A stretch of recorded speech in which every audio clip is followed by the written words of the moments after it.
In the last video, we talked about how Stalin became the center of power in the Soviet Union. In the process of gaining power, he eliminated his trusted friends and fellow founders of the Soviet Union. This gave him the extreme anxiety that one day, he too will be eliminated, which later developed into a serious paranoia. And in 1934, an event occurred that triggered his paranoia to explode and caused a massacre, the Great Purge. 1934, a Communist Party member, Sergei Kirov, who had a solid establishment within the Communist Party, was assassinated in the headquarters building. While others were busy mourning for his death, Stalin decided to use his death to solidify his regime. Stalin strongly claimed that this was done by a German fascist spy, and that there were more spies hidden in their society. At the same time, he put trustworthy Nicolai Yezhov as the head of the secret police NKVD by executing its previous leader, Nicolai Yezhov. NKVD's job was to prevent terrorism and to seek spies in the Soviet Union. Yezhov knew exactly what Stalin wanted him to do and why Stalin placed him on this position. The Great Purge began by executing Kamenev and Zinoviev from the Troika for spying and planning a rebellion. Soon after, numbers of the Soviet founders and patriots were accused of espionage and were executed.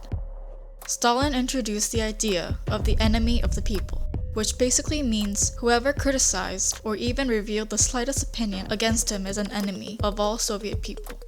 The execution extended to academia, media, and even to civilians.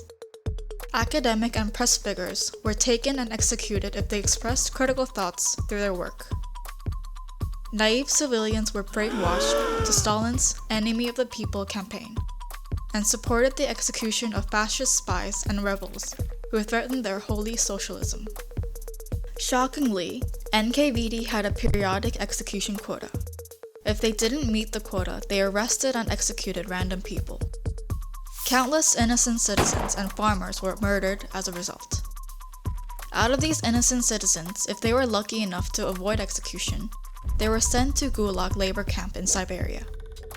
With thousands of millions of neighbors disappearing, endless doubt and terror grew inside people's minds. They could not trust anyone. As mentioned previously, Stalin put Yezhov as the head of NKVD for a clear purpose, and he performed exactly as expected of him. However, he too was not safe from Stalin's paranoia. Stalin was afraid of Yezhov gaining power, so he made Yezhov responsible for the massacre and accused him of spying for the UK. He was executed shortly after by Lavrenti Beria, his successor. Yezhov had executed his predecessor, Yagoda, and ironically, his time ended the same way. Watching this chain of execution, the members of NKVD started to realize they were not safe either. During the Great Purge, many Soviet citizens were accused by their neighbors, relatives, friends, and even family members. And because of it, fake reports were everywhere, turning the country into the likes of an old bureaucratic society. From 1937 to 1938, in less than 2 years, 1 million executions were officially documented and 2 million were sent to Gulag. Experts say the actual deliberate killings could be 6 million to 9 million, and this death toll caused a huge diminish in national power because of the decrease in valuable human resources. Moreover, Stalin determined that the military was a threat to his power because he had exiled Trotsky, and Trotsky was a highly respected founder of the military system at the time. As so, 3 out of 5 star generals were executed, 14 out of 16 4 stars, 50 out of 57 3 stars, 136 out of 186 2 stars were executed. This consisted of about 90% of military officers. As the majority of experienced military officers were killed, the quality of the Soviet military severely decreased.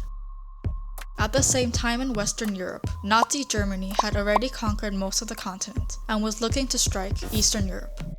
The lack of experienced officers gave the Nazis the opportunity to advance to the outskirts of Moscow, the capital of USSR. As a result, Stalin indeliberately became responsible for the death of 30 million Soviet soldiers and civilians. Different minor ethnicities were also a target of the Great Purge.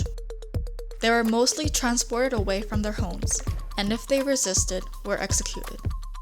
And in 1940, Stalin sent an assassin to Mexico to murder Trotsky, the last possible threat to his throne. From the victory of World War II in 1945 to his death in 1953, he ruled as a god in USSR. However, his successor Nikita Khrushchev started a movement to dishonor Stalin. He was the first to call Stalin a dictator in Soviet history, while he listed the ugly truth behind the Great Purge and all its horrors, and succeeded in degrading Stalin from a god to dictator. Stalin committed the horrors of killing 9 million Soviets. He started as a political apprentice under Lenin, but after Lenin's death, he was consumed with the poisons of power. He constantly feared others would kill him for his power, which led to the murder of even his most trusted members and the massacre of innocent Soviet citizens.